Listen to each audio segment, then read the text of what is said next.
জয় মা শ্মশান কালী মায়ের জয়। আজ আমরা এসেছি মহাশ্মশানে। আসুন, এই মহাশ্মশানের যেখানে সমস্ত মানুষের অহংকার চিরতরে বিলীন হয়ে ছাই ভস্মে রূপান্তরিত হয়, সেই মহাশ্মশানের দ্বার প্রান্তে এসে আমরা পৌঁছেছি। আজ মহা হোলি। এই হোলি খেলার আগে হোলিকা দহন হয়। আজকে হোলি, মহা হোলি। সেই হোলি আগের দিন অনেক গ্রাম্য পরিবেশে অনেক পাতা নিয়ে, শুকনো পাতা নিয়ে দেখবেন ছেলেরা আগুনে পোড়ায়। এই যে পৌরাণিক উপাখ্যান, সেই পৌরাণিক উপাখ্যানকে জানানোর জন্য এবং উপলব্ধি করবার জন্য কিন্তু আমরা আজ এখানে এসেছি। এই যে মহাশ্মশান, এই মহাশ্মশানের এখানেই কিন্তু কত মানুষের অহংকার, এই দেহ, এই সৌন্দর্য সমস্ত কিছু কিন্তু এখানে চিতাভস্ম, ছাইভস্মে রূপান্তরিত হয়েছে। সেই জায়গায় আমরা এসে সকলে মিলে এসেছি, কারণ আমাদের যারা ভক্তবৃন্দ আছে তাদের যেন মঙ্গল হয়। এবং আজকে যে হোলি, এই হোলির বিষয়বস্তুটা হলো যে নারায়ণের যে ভক্ত ছিল প্রহ্লাদ, সেই প্রহ্লাদ মহারাজ তিনি যখন হিরণ্যকশ্যপু কয়াধুর গর্ভে জন্মগ্রহণ করেছিলেন, তিনি ছিলেন নারায়ণের ভক্ত।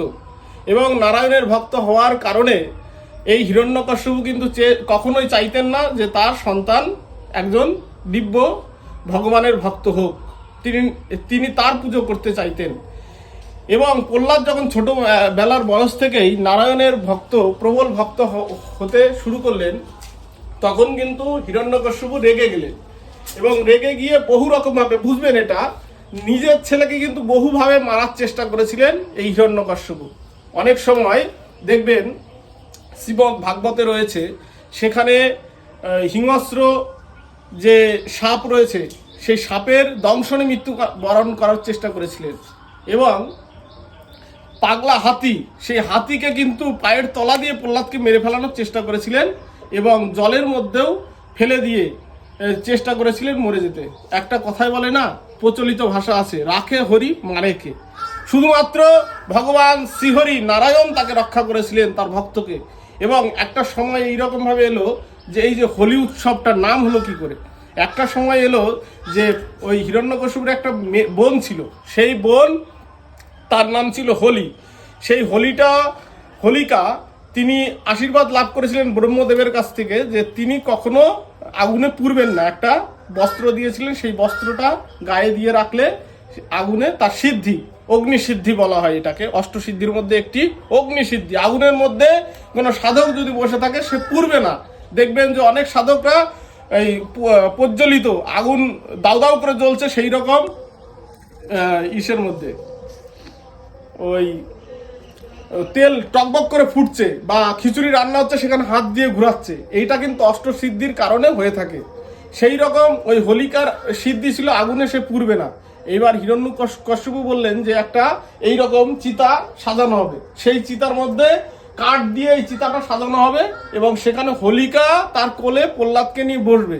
এবং যেহেতু আমার বোনের হোলিকার একটা সিদ্ধি রয়েছে ব্রহ্মদেবের দেওয়া, যে আগুনে সে পুড়বে না, প্রকারান্তরে সেখানে কিন্তু প্রহ্লাদ পুড়ে যাবে।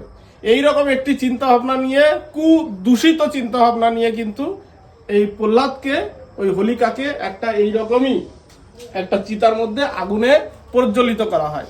এবং রাখে হরি মারে কে, নারায়ণ বিপদ ভঞ্জন মধুসূদনের কৃপাতে কিন্তু প্রহ্লাদের ওই রকম দিব্য মুহূর্তে ওই রক্ষা কবচ যেটা ছিল ব্রহ্মদেবের দেওয়া, সেটা প্রহ্লাদ পায় এবং হোলিকা কিন্তু পুড়ে যায়। এই যে হোলিকা পুড়ে গেল, এইটার জন্যই কিন্তু হোলির আগের দিন আমরা যেটা হোলি দাহন বলা হয়, বাচ্চা কাচ্চারা যে অনেক শুকনো পাতা দিয়ে আগুন ধরায়, সেটা কিন্তু এইটারই নামান্তর। এবং সেটাকে বোঝানোর জন্য আজকে আমরা কিন্তু একদম 0 পয়েন্ট যেটাকে বলে, আমরা একদম চিতার সামনে এসে কিন্তু এই দিব্য কথাটা আপনাদেরকে উপলব্ধি করালাম।